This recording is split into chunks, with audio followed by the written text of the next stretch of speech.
Ladies and gentlemen, today I have the pleasure to welcome Monsieur Abdoulaye Barry. He's a graduate from University of Portland State University, and he is also the founder and creator of a new riding called AdLam. Mr. Barry, thank you very much for joining me under the Human Rights Tree. Thank you very much, Mr. Jallo, for having me. Yeah, the purpose of this gathering is we know all around Africa, our history is through oral. And our ancestors always use oral stories to retain our culture and our histories. However, recently you come up with a new kind of writing called AdLam. But before I start talking about your writing, can you just tell me a little bit about you? Thank you very much. So like you said, my name is Abdoulaye Barry. I am from Guinea, a country that's located in West Africa. I was born in a town called Nzerekore, which is in the south of Guinea. That's where I did my primary and high school education. And after high school, when I got my second baccalaureate, I was admitted to the University of Conakry, where I studied finance, financial management. And after that, I moved to the USA in 2003, and I've been living here since then. I went to school at PSP Portland State University, where I got a master's in finance. I've been working here for a while. Currently, I'm working for Intel in their finance division, managing capital investments. So basically, and then, like you said, I'm one of the co-creators of AdLam. My brother and I, Ibrahima Barry, who also lives in Portland here, we all grew up together in Nzerekore, and we the ones who started AdLam together since 1989.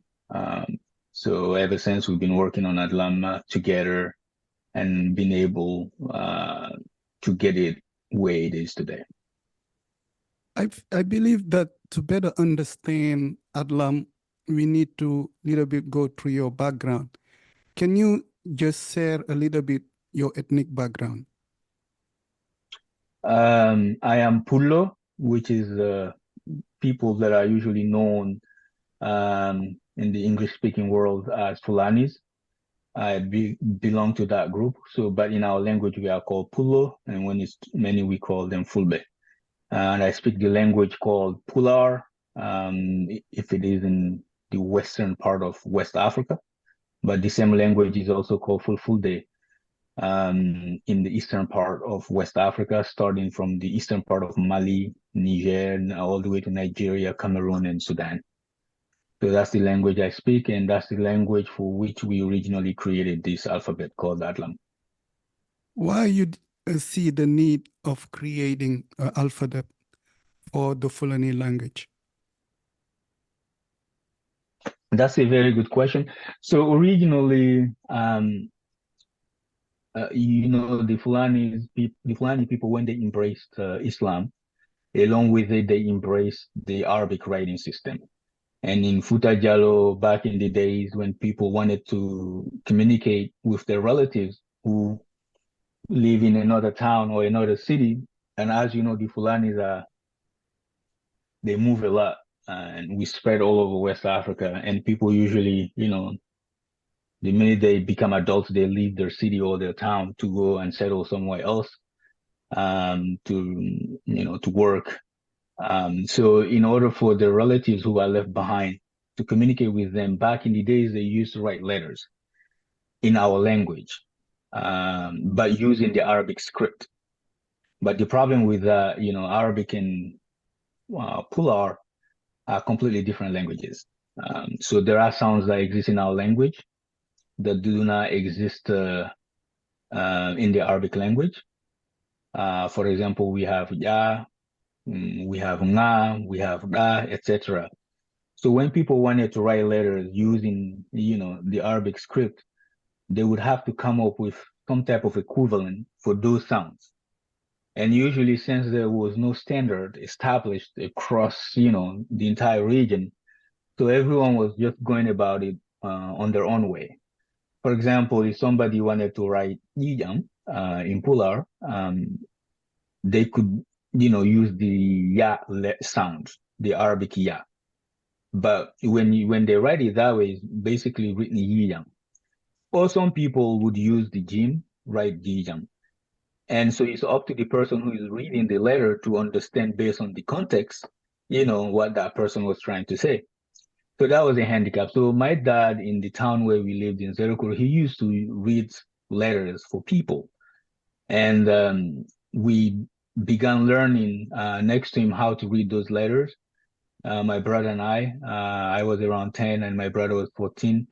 And we realized the difficulties with using the Arabic script to write our language. So we asked our dad if there wasn't a better way to write our language so that, this guesswork is taken out of it. And he said the only script that he knows for the Fulbe is the Arabic script.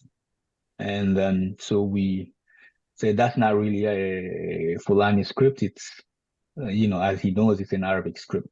So he said that's the only thing he knows of a writing system for the Fulbe. And they've been using that for centuries. So my brother and I, we promised that we will create a writing system for our language that would take, the guesswork out of, the process of reading or even writing, so that every sound will have its own sign, specific sign in our language, so that even if you don't speak Pular, you get a letter and you know how to read the letters, you'll be able to read in Pular without having any problem. So that's how we started. Those were the challenges. And then we had heard around, because my mom used to own like a rice restaurant in the town. So people used to come there a lot. And sometimes when we would hang around there, we would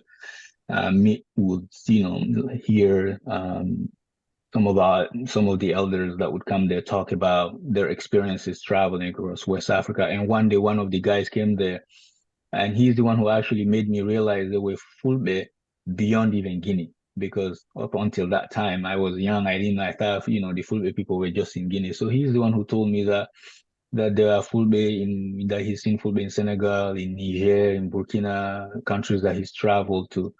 And that one of the things that people have been talking about is how to create an alphabet for our language to unify the language. So that just motivated me, along with, the experience, the challenges that we've seen our dad encounter reading letters for people, made us realize that we need an alphabet. And then my brother and I, we got to work. So after school, we would lock ourselves in our room, start drawing randomly symbols or signs. And then from that, we extracted the 28 letters that make up the basics of the AdLam alphabet. I see. Eventually, you come up with a writing, I guess after a long process, and you call it AdLam. Why the name, and what is the meaning of AdLam? Yes. So the interesting thing is, when my brother and I, we came up with the alphabet in 1989, up until, I would say, 2004, we didn't have, it was not called AdLam. It was called Bindi Pular, which literally translates to the Pular writing system. But when we started working in the process for encoding AdLam, one of the things, the questions that, we would get from some of the people that we were working with, the experts, is the name of the language. So basically what we did, then we called back home the promoters of people who were teaching AdLam on the ground to help us come up with a name that would basically describe the alphabet.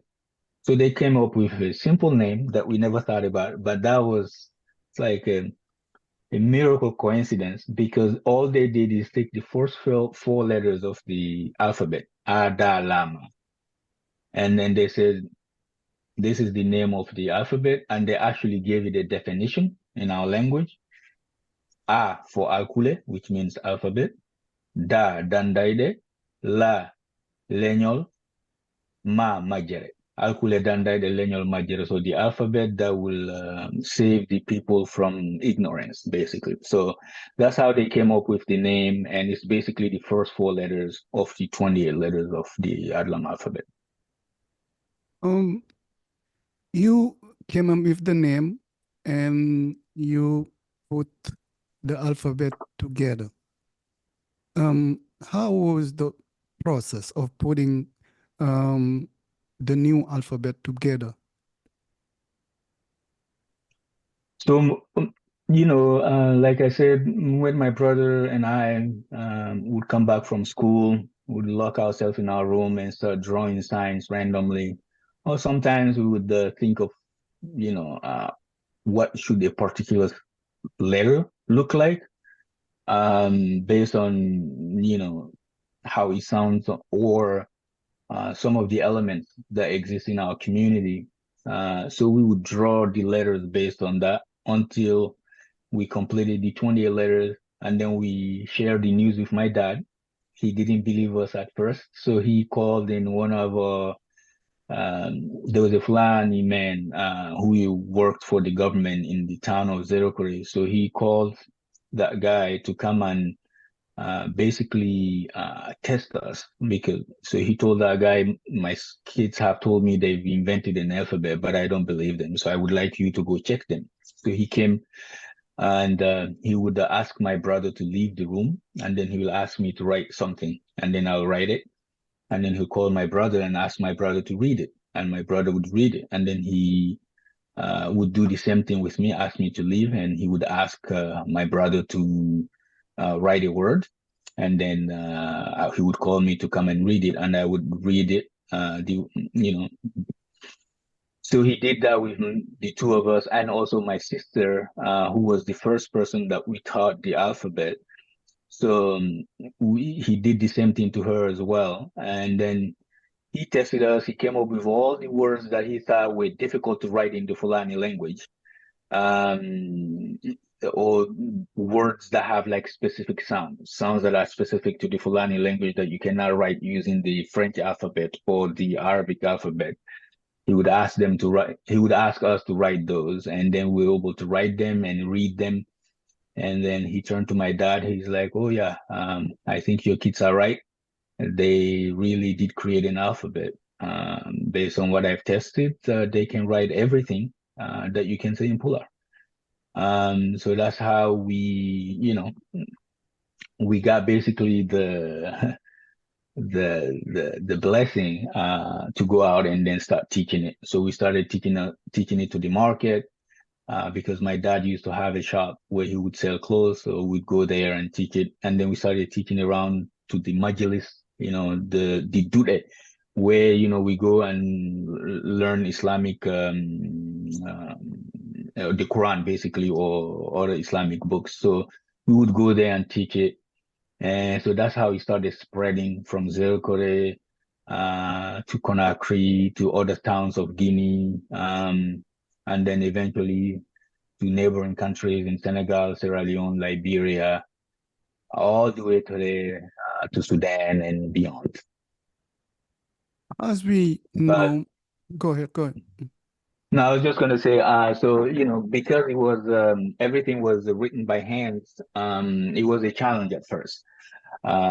Because first of all, we were confronted with the challenge of uh, printing books, multiplying them, and also,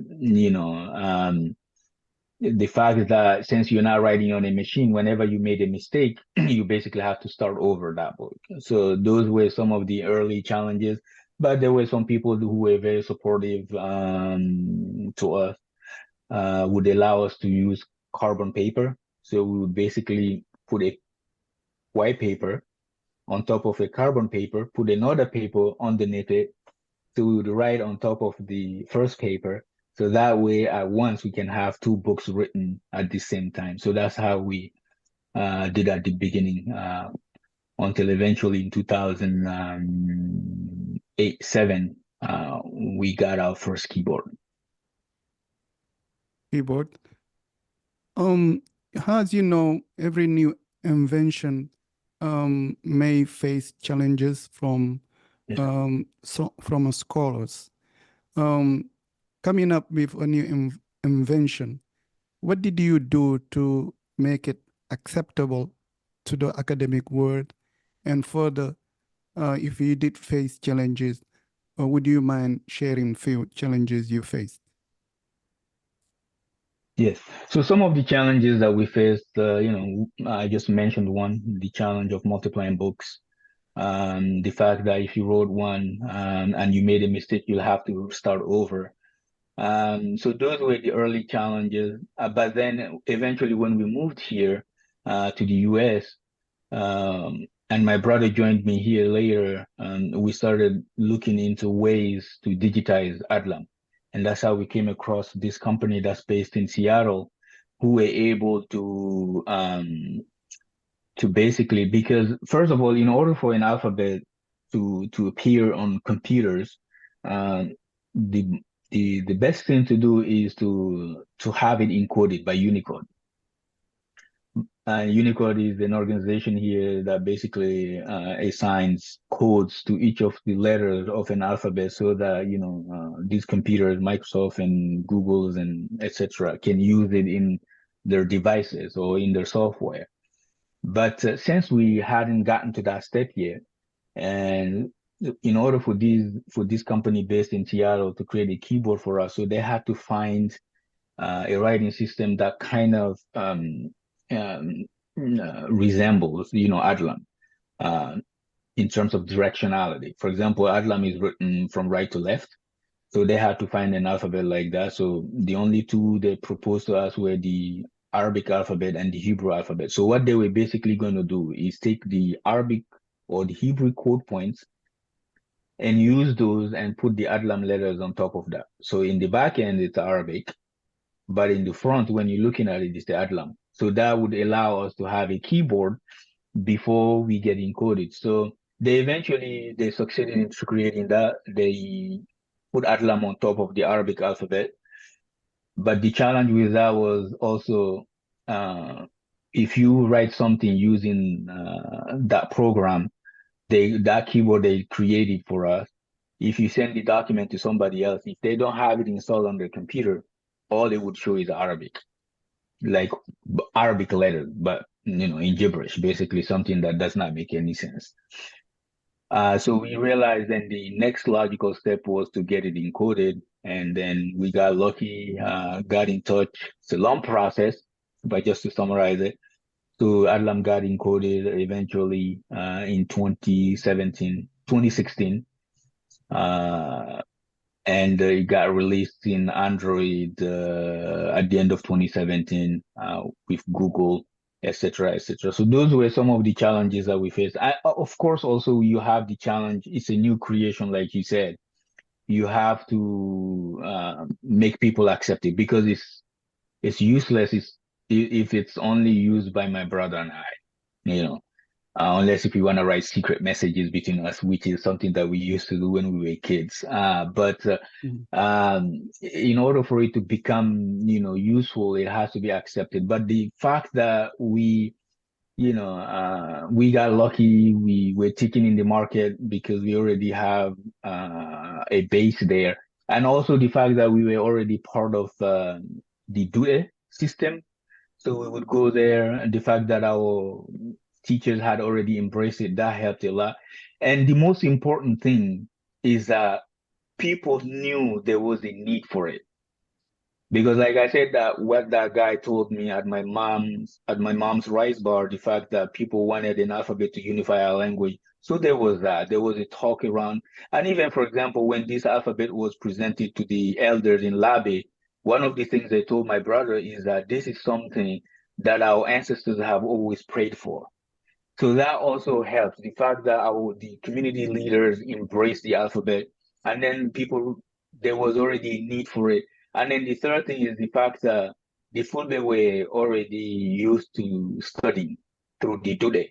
Every kid when he reaches the age of 6, is sent to like majlis to go learn the basics of the Quran. So that make it a lot easier for people to embrace it. And the fact also that we took into account the cultural aspect of making sure the alphabet was written from right to left, you know, because that was something that was very important. So all of those things helped,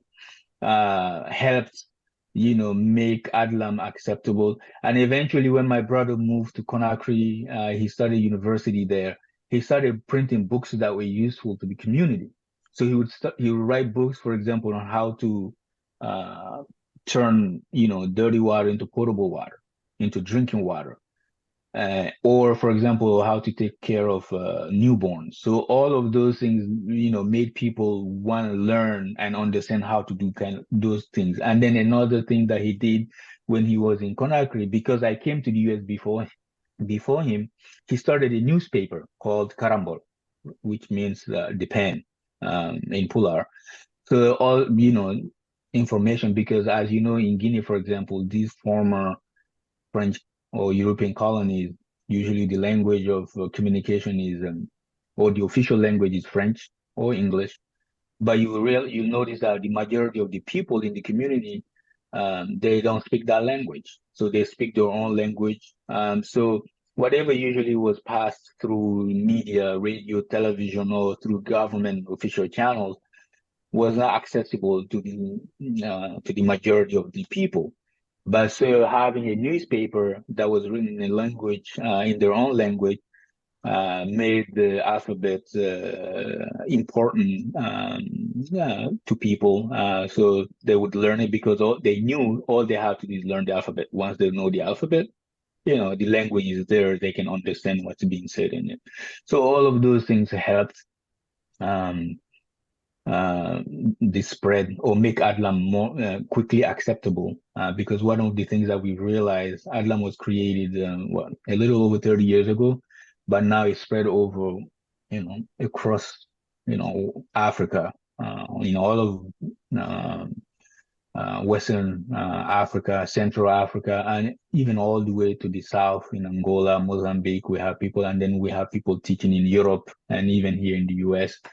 So all of that, I think it's due to the fact that there was a need for it, and it also fulfilled or it met all the requirements to be a real alphabet that can write our language.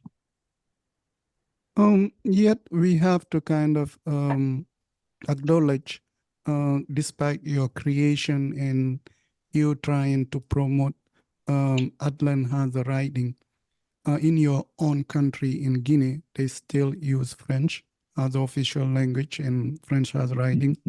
And when you go to the DWA, they are still using Arabic language.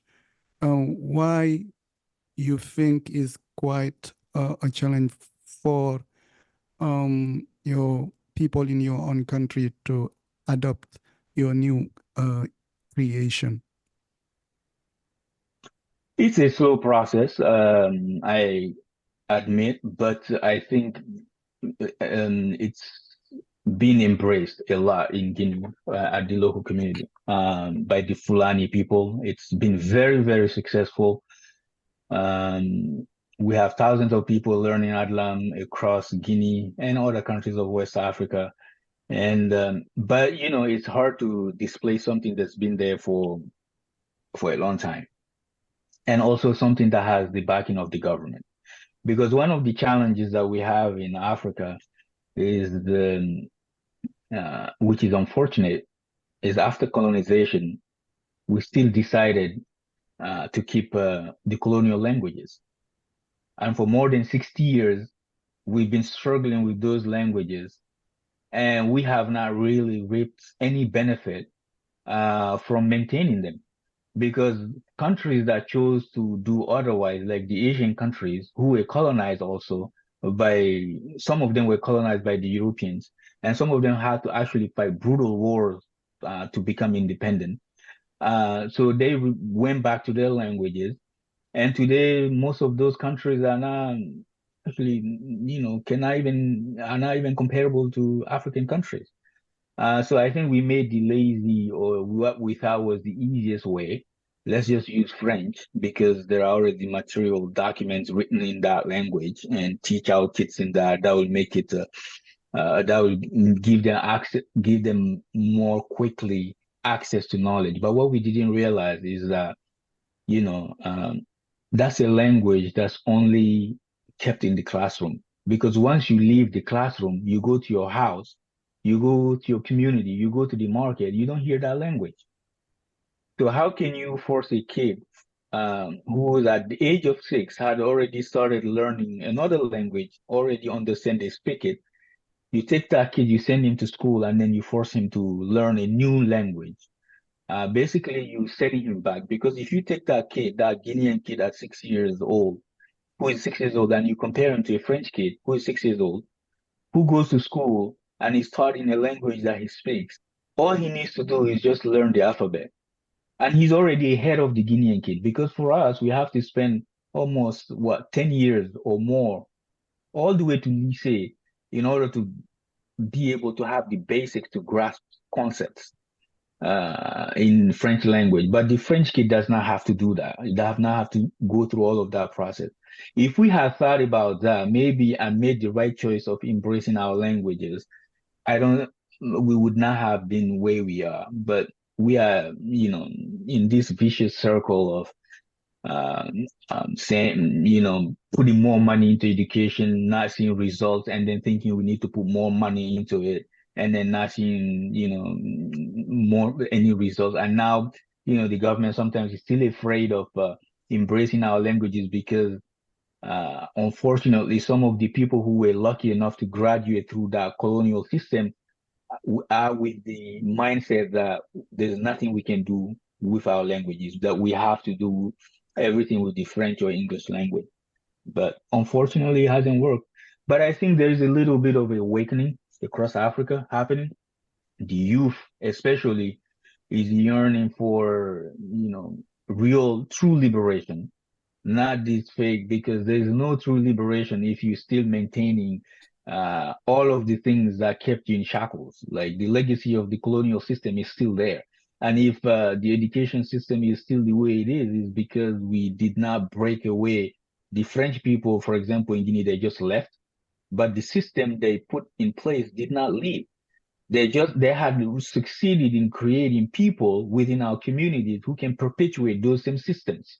And fortunately, today, the kids, after 60 years of failure, kids are realizing, the new generation is realizing that maybe we should embrace our languages. And there are efforts going in Mali, in Burkina, in the eastern countries of Africa to embrace our languages. There's more talk about it. When I went to Guinea 2 years ago, I met with the Minister of Education. Those were some of the points that he communicated. That basically that's what in Guinea we're trying to do. Eventually, we went to Mali last year. Also, we met with the Ministry of Reforms there, who also who as many people know, in Mali they undertake this effort to transfer education from French to the local languages. And the interesting thing is that in Mali, actually, they will not just be doing that; they will be using the local alphabets, not use the French alphabet to teach our languages, but to use alphabets like AdLam.To to teach in our language.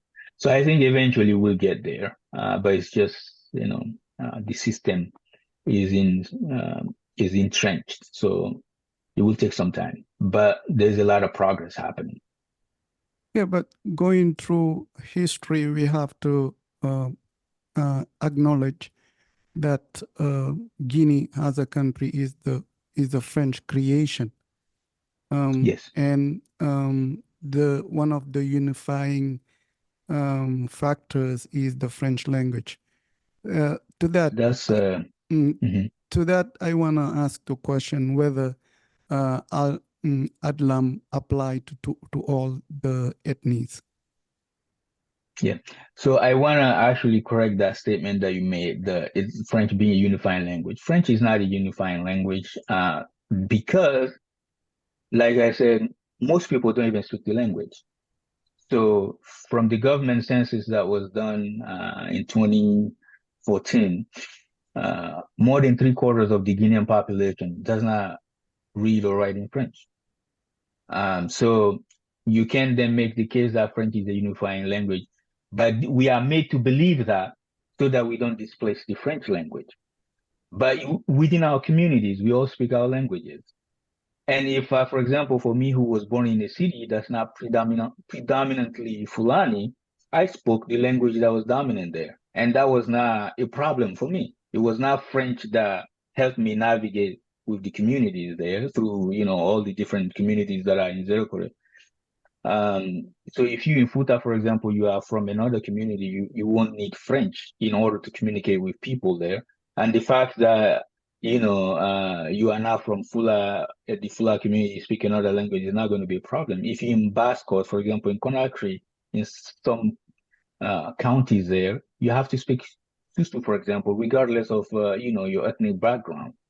So our languages are our own unifying factors because if more of us spoke each other's language, we will be more unified than if we speak a foreign language. Right now, despite the fact that French is there, people always complain in Guinea about tribalism. Tribalism has not gone away. People complain about, what we call in French ethnocentrism. The fact that some tribes are favored over certain tribes. So that's despite the fact that the French language is there. So the argument that the French language is unifying us is just an argument to maintain the French language. It's not. So we have, for example, countries like Switzerland, where they have four languages, and I'm sure Swiss citizens, as most people know, are very proud of their country, regardless of whether they speak German, French, or Italian. And so I think we need to get past beyond that point because that's the reason why we still have not. Because anytime you bring up the issue of studying our languages, for example, in Guinea, people will always talk about, oh, which language can we choose? Because we have so many languages. But the question is, that's the wrong question because we don't have to choose a language. So We that, have our language. yeah, so that we're running out of. We should value them all, promote them all, teach the kids in the languages that they speak at home. And Ladies and gentlemen, I'm going to welcome again Mr. Abdoulaye Barry. He's a graduate from University of um, Portland State University, and he's co-creator of the system of writing called AdLam. Mr. Barry, my last question was the French language is viewed in Guinea, despite there is a disagreement on that, as the unifying language, and whether your creation apply to all the ethnies. This yes, was my last question. Despite my point is, I'm not kind of saying all the Guineans speak French or they know how to read and write in French. However, when you come to Guinea, we have many ethnies, and our official language is French. Now, my question is not, I'm not saying whether we should adopt the new creation or not. I'm just asking whether your new writing apply to all ethnies, because yes, if we apply only to the Fulani ethnic, it mean I will see it as having its limitation, because other ethnic will not be able to use it for their own gain. Or during your research and during the process of creating language, did you have that idea on how to apply the language that it can apply the writing, so it can apply to all the ethnies around Guinea and the West African region? This is my question. Yes. So yes, it's yes. To the last part of the question, and one of the things that I didn't get to. Um, so AdLam is a writing system. It's a tool. It's a script that you can use to basically represent through writing sounds or a language. So, and for that, you can use it to write any language in Guinea or even beyond. So, because when we were actually encoding AdLam, we, in addition to the 28 letters, we encoded purposely 6 additional letters.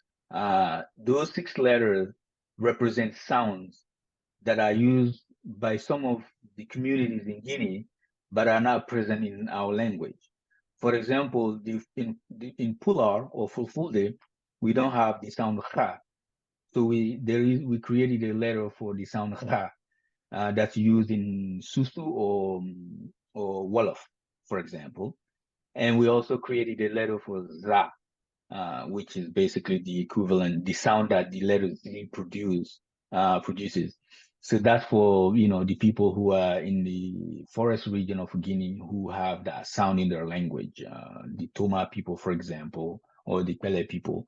And then we added the sound V, uh, um, for Va, for the other languages also that are in Guinea there as well, in the forest. We added Ba, we added Ba. So all of those sounds can be written using the AdLam alphabet. So this basically shows that AdLam covers all of the languages.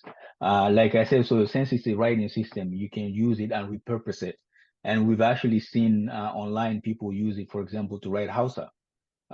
So it means you can use it to write any language in Africa without having any difficulties, without having to resort to many signs or modifying the letters, for example, like we would have to do, or doubling the letters like you would have to do when you're using the French writing system to write African languages.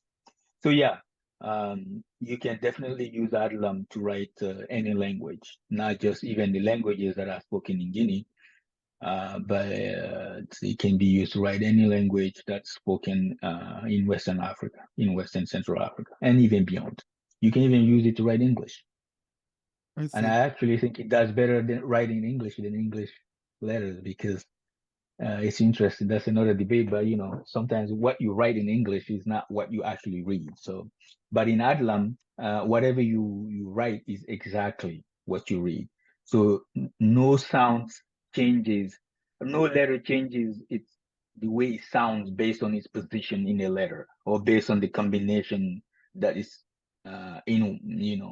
So if it's car, it's going to be car. When you write key, it's going to be key everywhere, in every word, in every sentence. So which makes it very easy to learn and very easy to write and very easy to read.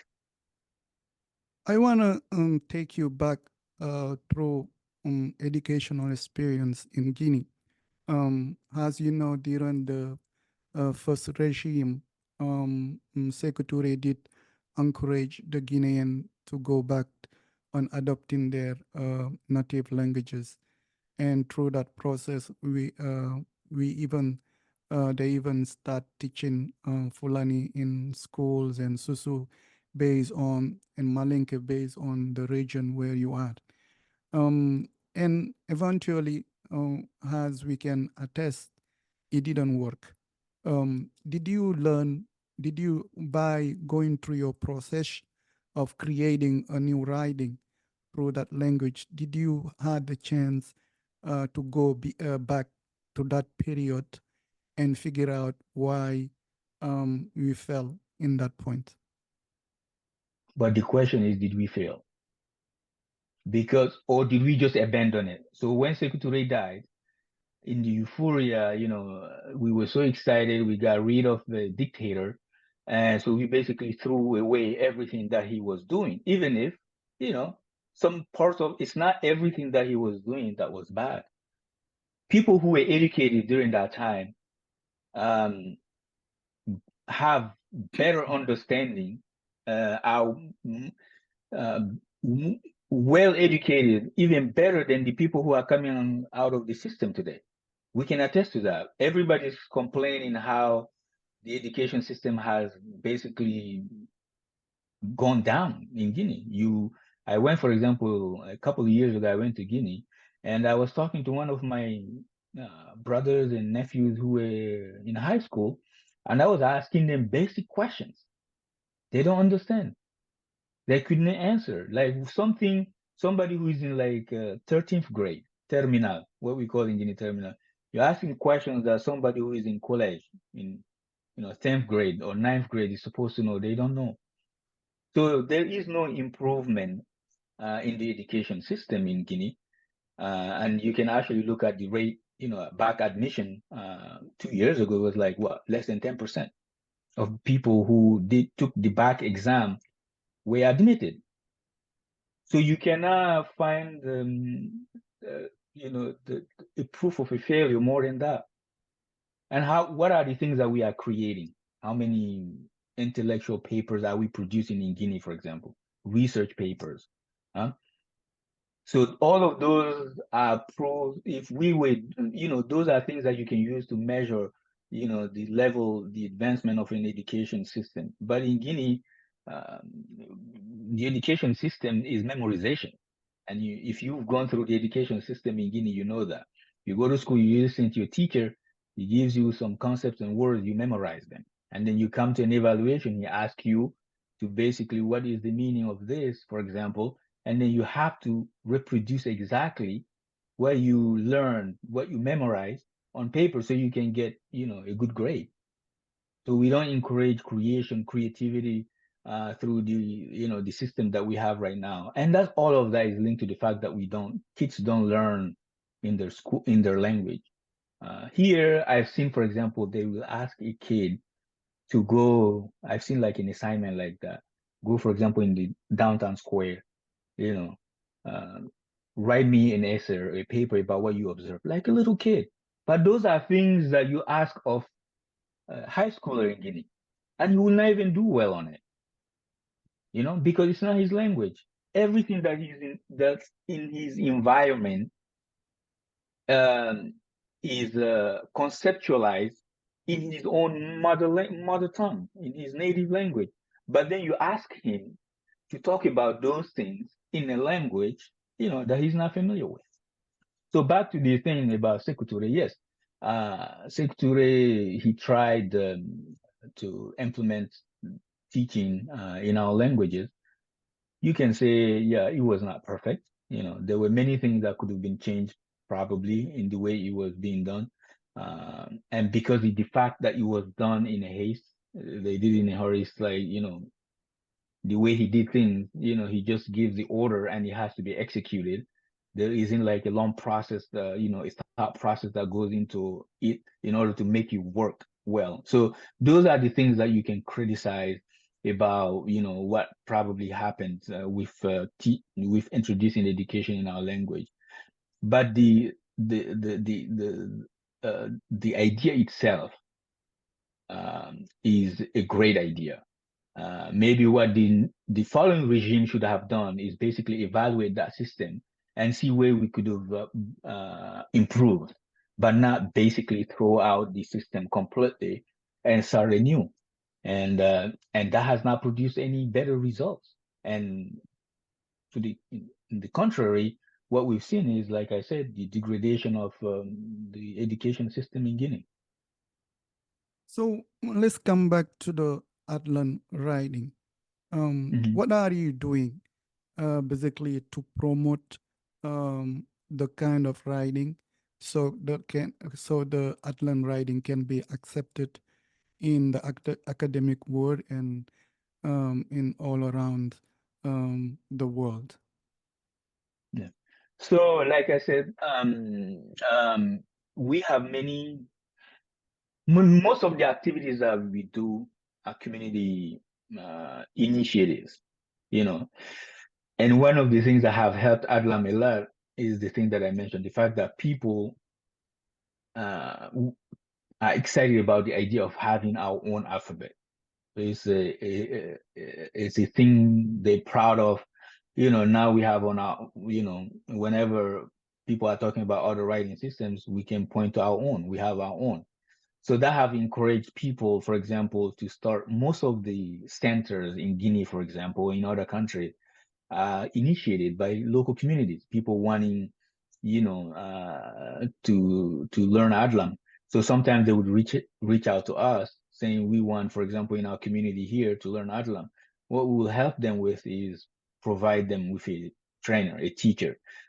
We've sent, for example, we have people who have traveled, to Mali, to Burkina, all the way to Nigeria, and that's how AdLam was introduced in those countries. Like people reaching out to us saying they've heard of AdLam, they want a teacher, and then would send somebody there to train those people. And then once they train them, those people will also start training in their community.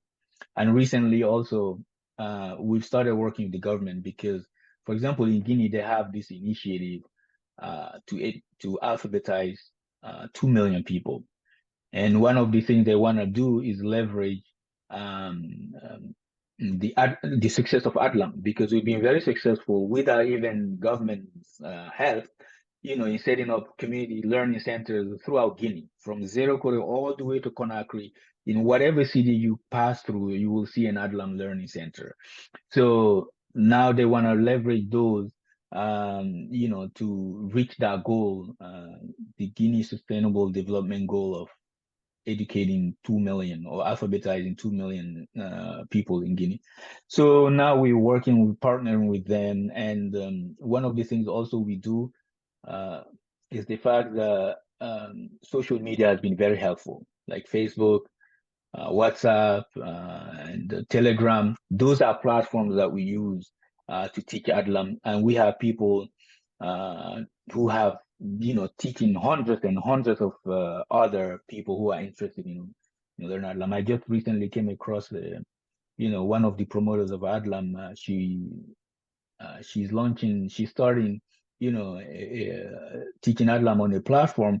And she told us within, a few days of launching, there were 1,500 people who had registered through that platform to go and learn AdLam. You can actually, anybody who's interested can go and register. Register on it. It's on Telegram. So those are some of the initiatives, and we have videos on YouTube to teach people on how to how to learn Islam. And there are many books that are being written also that have been also written to help children, especially unofficially. We've been working with school directors or school owners to introduce Adlam into their schools. So we provide sometimes books in those schools to help usually kids learn Adlam in the afternoon after their regular classes or regular courses. So those are the ways that we are using to promote Adlam. And recently we worked with Microsoft. They helped us produce these books meant for children. This is, for example, how to learn the alphabet. It's a book that Microsoft helped us write, and there's another version of it here too. This is to help you also learn the alphabet. You And put it we've in the length of the camera. Okay, yeah. yes, Mm. so you can see here an animal name, and then the name of it in. I mean, you can see the animal here, hippopotamus, and then the name of it in Pular, Gabil. This helps you learn the letters and the meaning, of the words as well. Is also inscribed at the bottom here. You can see egg. It says here goyire, and etc. So we have books like this, and then we have our own books that are produced in Guinea as well, to help people learn Adlam, and those books are being used in schools throughout Guinea and online. We also have a website here where you can go, Adlam.org, where you can go and download books freely to help you learn the alphabet. Let's take the case of United States. For instance, if somebody has an adult or somebody who have interest in your writing and wanna bring their kids to learn it, what is the process the person should take? So we have so one of the things, one is the online platforms, like I mentioned, YouTube. We have like a great videos there where people can go and learn AdLam. We actually created a playlist under a page called Finde AdLam. So if you go there, you will find like 30 lessons, basically to help you understand the 20 letters of the alphabet and then the other tools that are available. We also have applications on the Play Store or on the App Store that you can use to learn AdLam. And also you can join, like I said, some of these platforms, WhatsApp or Telegram, if you want to have like a person teach you AdLam. Or you can reach out. We have people here in the US, in New York, for example, we have an office or representation of Wind and Jangjang there. So if you are interested in learning AdLam here, you can reach Where out is to the them. office located? Mm. It's in New York. It's in the Bronx. Oh, okay. So there is the president of the organization is there, and then some of the biggest promoters of AdLam are also there, teaching even within the local community there, offering classes physically Okay. in New York. So if you have, for example, if people gather enough people and need teachers, they reach out to us. We can help them find somebody who can, go and teach them either physically or online. Those are possibilities, all possibilities. I've even offered courses here, and I'm about to start soon too. I used to teach at the Portland Community College here at AdLam, and we have many people who learn through that. And I'm about to restart that course as well, offering people in the Portland community here an opportunity to learn AdLam. So can you share a little glance on your um, curriculum? What is the curriculum look like for the person? I'm guessing if the person wanna learn, he he will, like you emphasize, they need to go through your website. They need to go to YouTube. There are social media Yeah. platform that are available to be able to things. But if somebody wanna be well versed and eventually wanna be a teacher at Atlam, what is the curriculum you have for them available? So, mm, Yeah. and when So you yeah, can, the way for the length of time they need to spend to be able to master the language, the writing. yes. So it all depends on your commitment. Last question, let me address. So AdLam, like I said, it's not because we created it, or I'm going to say this, but it's a very easy writing system to learn. I actually have a friend here in Portland here who taught himself AdLam, and within a few hours, he learned AdLam. Because the thing is, if you know the language, it's just understanding, trying to identify those signs and know which sound each sign is representing. And so it's 28 letters. If you take four letters a day, in 7 days, you become a master in AdLam. Because it's very easy because it has five vowels. Because the Fulani language has five vowels, like maybe French a little bit, maybe. But those five vowels usually do not change. Like I said, A is A, regardless of where it is. E is E, A is E, A, etc., etc. Those five vowels, they don't change the way they are being pronounced. It's not like in French, in English, for example, where E is E sometimes, where it's A sometimes in other words. So, and then you have the 23 consonants. So once you know those, then you just join them with the vowels to produce a syllable, uh, you know, and that's how you can read. It's so if you speak the language, it's very easy. Some people, what they have done actually is take these books that you can download from our website. If you know the language, you see, for example, a bed. You know how a bed is called in our language? It's a donkey. You can go there and start identifying the da, the a, the na, the ka, and the e. Because if you see in a similar word, in another word, where those sounds appear, you can actually start telling yourself, oh, I see a pattern here. So the way I teach normally back to the curriculum is we start out with the alphabet, teach you the 28 letters. So you try to memorize them. Whatever method, if you want to read them, repeat, or if you want to sing them, there are songs that teach you, all the 28 letters. There are also even songs that have been made, to give each letter a specific word. So the whole song, is it's like when you memorize the song, you already memorize the alphabet. So we teach you the alphabet and then we teach you how to make syllables. Like I said, you take da, you add e to it, it becomes d. Take da, you add o to it, it becomes do, etc. So once you know how that works, the rest of it is easy. That's it. You don't need to spend weeks or months or years of learning this. You just spend maximum it will take you, I would say, maximum is a month.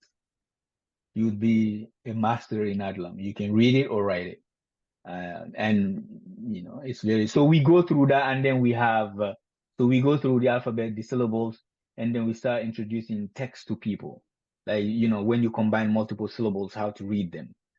So that's how we go about, and then we teach you the numerals, the 10 Adlam digits, because we have our own digits also from 1 to or from 0 to 9.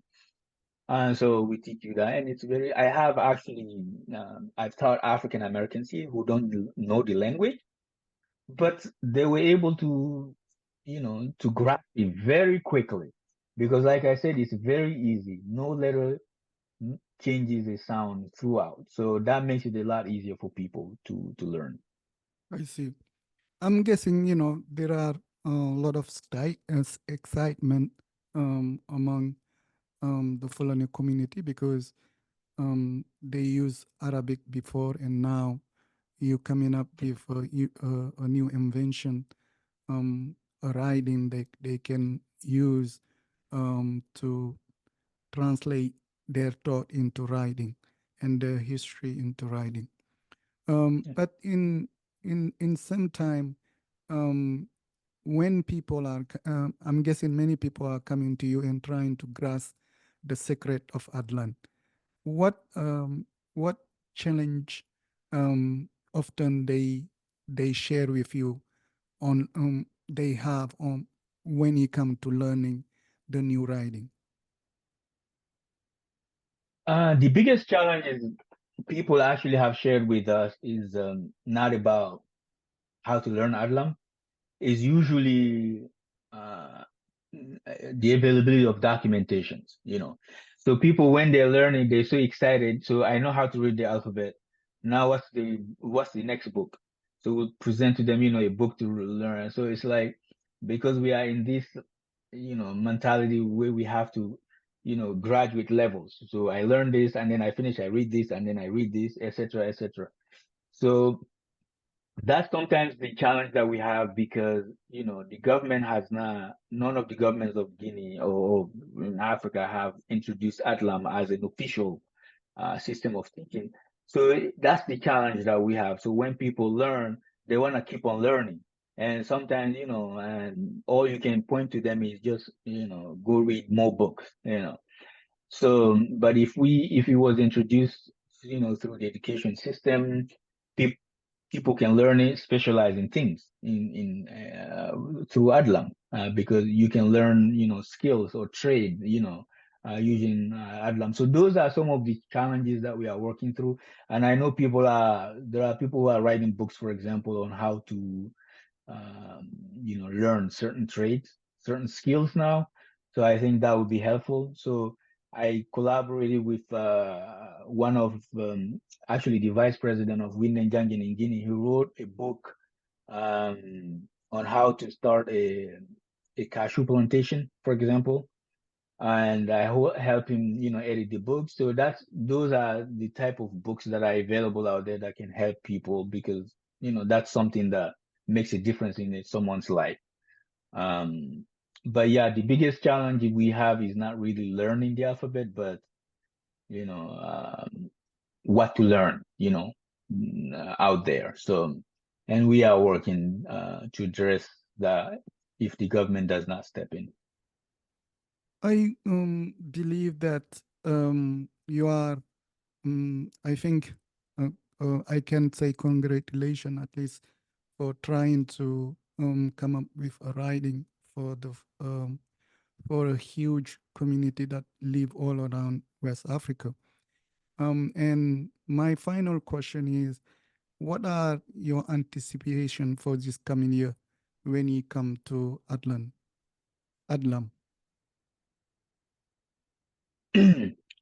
That's so we are working. There are many projects that that we are working on, but one of the projects that's dear to me that I want to have happen in the next year is to have an AdLam school, like a dedicated AdLam school where somebody can go. So, how I said, we have to work with school directors or owners to allow us to introduce AdLam. But I want to have a school from first grade all the way to 13th, terminal, where you can learn AdLam. Because I want to show people the case that I've been making all along that if we want to, get ahead, develop our countries, we have to learn in our own language. So if we get a school, where, of course, I'll make sure that the kids, have access to the official government curriculum, so that, if eventually they want to go to do something else, they can still be functional within the government's requirements.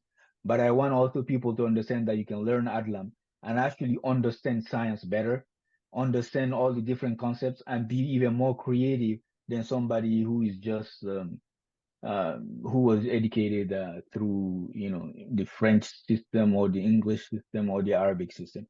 Actually, it's it's just to put to showcase something that a study done by the UN has already demonstrated. Because a few years ago, the UN published a study that shows that kids who are taught in their language, even in the US here, sorry about that. One day I was actually reading a report that was done by the New York school district system, where they were actually encouraging parents to speak their language to their kid, because they found out that kids who are multilingual perform better in the school than kids who are just monolingual. And in Senegal also, this UN study has proven that the kids who studied their elementary education in their own native language, and then before studying French, eventually outperform the kids who started the education in French, even in the French language. So, for example, me, I moved to the US here. I studied in French in Guinea, but the fact that I studied French did not prevent me from pursuing higher education here in English. All I had to do is just learn the language, and then I can, easily understand, transfer, and start learning new concepts in English. So we could do the same thing. No language has the monopoly of knowledge of science. So the way you can do science in English, the way you can do it in French or Arabic, you can do it in Pular. You can and you will be even more understandable for the kids. So that I want to have this school to teach kids in their own language, because it also increase confidence. Because one of the things that we have now paid attention to is when you go to school and you don't speak a language, um, it creates this sense of, it makes you timid, especially for some kids, because it's a language they don't understand. So you're just inhibiting their own performance, preventing them from, bringing out everything they have. We have this guy, for example, in Labe. His name is Umar Bari. He's never been to a French or English school. He's written 30 books in AdLam in his own language. Why is he able to do that? Because he's writing in his own language. He doesn't need to go to get advanced degrees in order to write. I actually say one of the reasons why we don't write a lot and people don't read a lot in our countries is because everything is done in a language that we don't understand. One of the things that impressed me when I first moved to the US, anytime I got on a bus here or a train, I see everyone reading. And that's not the experience I got from Guinea, because in Guinea, even in the libraries are empty. You know, when you put a library in a school, only a few kids will go there. But here you see everyone reading, everyone. So that impressed me, and I came to the realization is people love reading here is not because they don't have something better to do, it's because they're reading things that are interesting to them. And the reason why those things are interesting to them is because in their language, they understand it. It's not like me when I was in high school, whenever I started reading a novel, I have to bring a dictionary next to me. Like every sentence, I have to look up a word, you know. So that does not make reading fun. So I want to have this school, have an academy, eventually, where we will work on standardizing the language, because one of my goal is also to make sure that, because the fact that Fulanis are spread across, thousands of miles from the shores of the Atlantic Ocean all the way to the Red Sea, has made the language have multiple dialects, to the point where it has become a little difficult for people to understand each other. It's now wrong. There's nothing bad about having dialects, because even English has dialects, but the benefit or the advantage that other languages have, is that if an American write a book, an English can pick up that book and read it. If an English write a book, an American or an Australian can pick up that book and read it and not have a lot of, not go through a lot of trouble, even if they speak completely different dialects. So I want to get to that point also for the full polar language, where we will all write the same way, something that we can all understand each other, even if we keep our own dialects.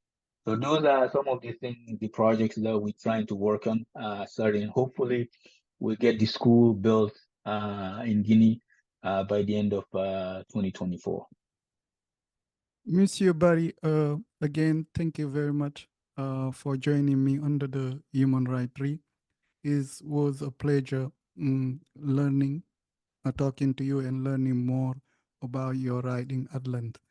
I will follow up in the near futures to learn more about your progress on how you are able to overcome the challenges and trying to implement so the Fulani community can have a way of writing letters and translating their stories to the next generation by using writing. Again, thank you very much for joining me under the Human Rights Tree. Thank you very much. All right, take care. Take care. Bye. Bye.